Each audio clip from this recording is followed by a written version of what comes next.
So you have completed the main tutorial, but you have no idea what to do next. There are no goals in GearCity other than the ones you set for yourself. But one goal everyone should have is to stay in business. And to do that, you need to run a profitable company. While there are other ways to make money, you will spend most of your time in the game designing, producing, and selling vehicles. The reports should be your go-to location for both managing production and setting prices. Looking at the default monthly summary report, you'll notice at the bottom a table of your vehicles and additional information about them. Let's look at some common situations. Here you have missed sales. That means you're not making enough vehicles. That means you should increase the production of the vehicle. But what if you ran out of production lines? Then you have two choices. The more obvious one is to build a new factory. But that takes several months, and you might not have enough money to construct it. The other option is to raise the price of the vehicle. By increasing the sales price of the vehicle, you'll lower its demand. But that doesn't matter because you're already making as many as you possibly can. What it does, however, is increase the amount of money you make. Whenever you get additional production capacity, you can lower the price again to increase the demand.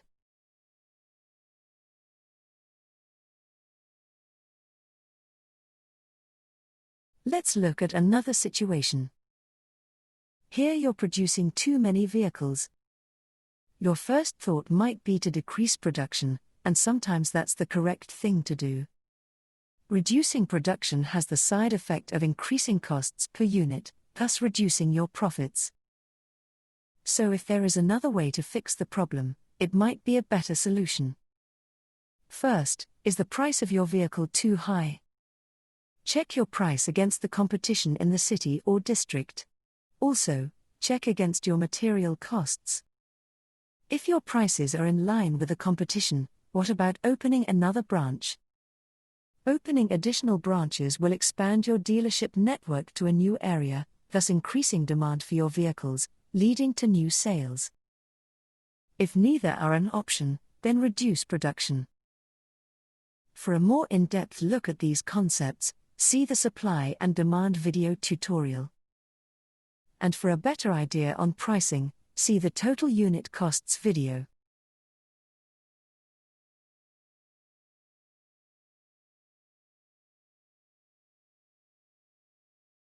While you can manipulate demand with prices, at some point, you must build new factories and branches. With factories, it is a great idea to operate them at 100% usage. By doing this, you lower your corporate costs per unit and increase margins. At some point, manipulating the price will not yield positive results. By that point, you're overdue to build a factory. Since factories can take months and years to build, you should try to foresee demand increases ahead of time, such as plans to increase your model lines or expand into a new region. So what to look for when building a factory? First off, factories are expensive to build. If you need to borrow money, try to get a long-term bond, and do it before you produce the factory. Building a factory will not harm your existing revenues, and you only pay a fractional amount of construction cost each month. If you're running a profitable company, the effect on your cash funds won't be as bad because some of your revenues will go to construction costs. When designing your factory, remember that factory operations cost money every month, even if you're not using it. Don't build too large of a factory if you do not have the demand for it. In the factory construction window, at the top, is the total number of production lines your new factory has. To increase this number, adjust the production capacity slider. Below the production lines value is an estimation of the number of vehicles you can produce at this new factory. The game bases the number of units you can produce on the vehicle's manufacturing ratings, the overall rating of the factory, and several other factors such as outsourced units. The number given here is an estimation of a single 30 manufacturing-rated vehicle. To increase the number of vehicles produced per line, use the technology slider. This slider allows you to produce more vehicles per production line, and it increases your factory's overall rating.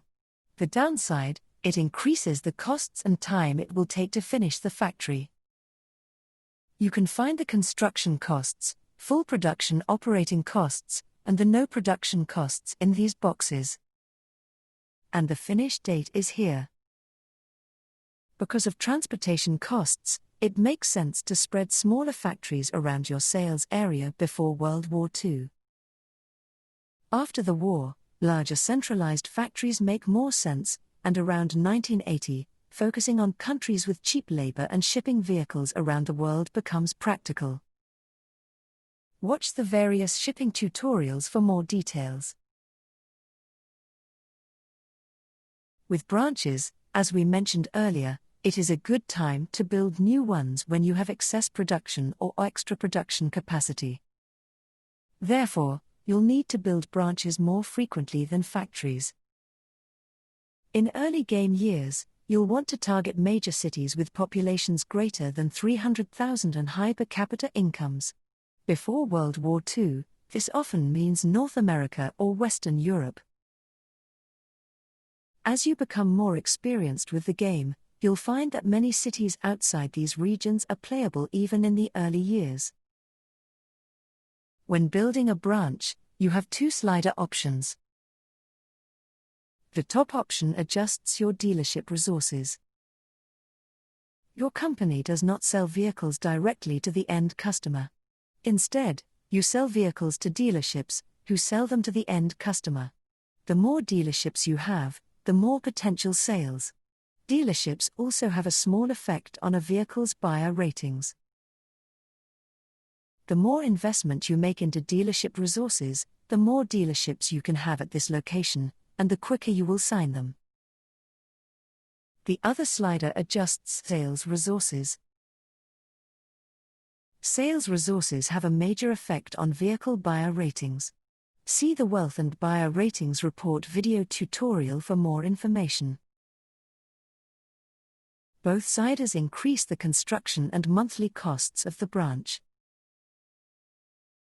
Early in the game, it generally isn't economically feasible to max out all of your branches. There are two situations to build an expensive branch. The first is when you have heavy competition in a major city, such as London. The other situation is if you want to grow many dealerships in a location over an extended period of time. This option creates greater sales volume many years down the road because you have more dealerships selling your cars.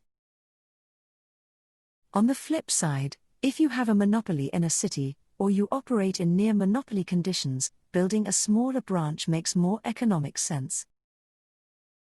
The rest of the time, you need to balance improving your long-term and short-term competitiveness with increased costs of better branches.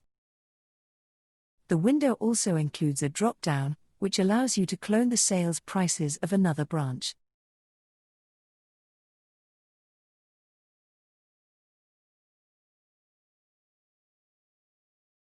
You've already built one vehicle in the game. When should you build more? Recall earlier in this tutorial when I mentioned that you want to keep the factory operating at 100% capacity if possible.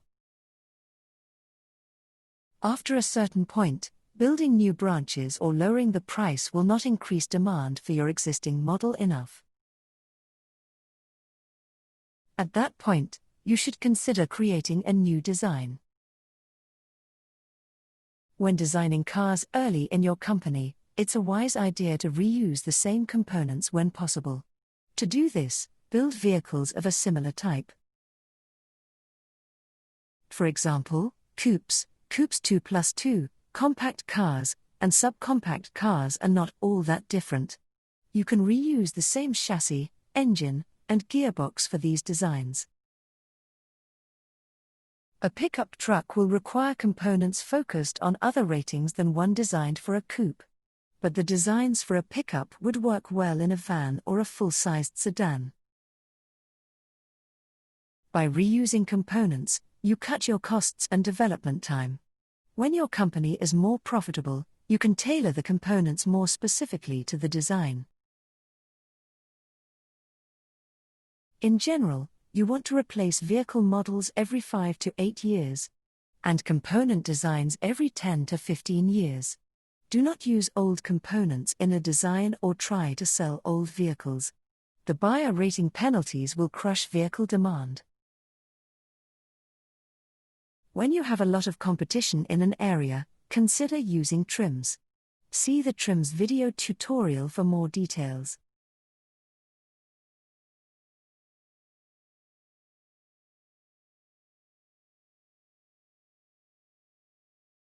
While GearCity can be an immersive game, it is only as complex as you want it to be. You can manage micromanagement tasks, such as adjusting production, with the auto production system. You can also assign sales prices automatically with the auto sales system. The AI can manage many other little things, such as marketing, unions, factory reconditions, wages, hiring, etc.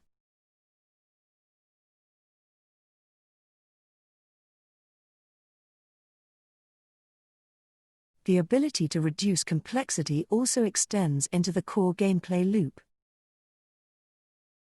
In a nutshell, the game boils down to: design a car, assign the car for sale, set production, end turn, adjust production and prices based on factory usage and missed sales.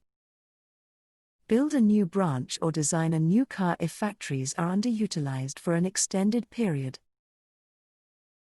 Build a new factory when you have built too many branches or designed too many cars. End turn and then repeat. Everything else in the game is optimizing your company for maximum profits. So what should you do next? What does the report say about your vehicle sales? Missing sales? Can you increase production? Yes? Do that. Can't increase production? Increase the price of the vehicle. Reserves? Decrease price. Open new branches. Decrease production. Not using all your factory lines? Build new branches. Nowhere decent to build? Then design more vehicle types. Are all your factory lines being used? Can you afford a new factory? No? Take out a bond. Still can't? Raise your prices and wait till you can. Can't afford a new factory? Raise your prices until there are no missing sales. Embrace, extend, and extinguish.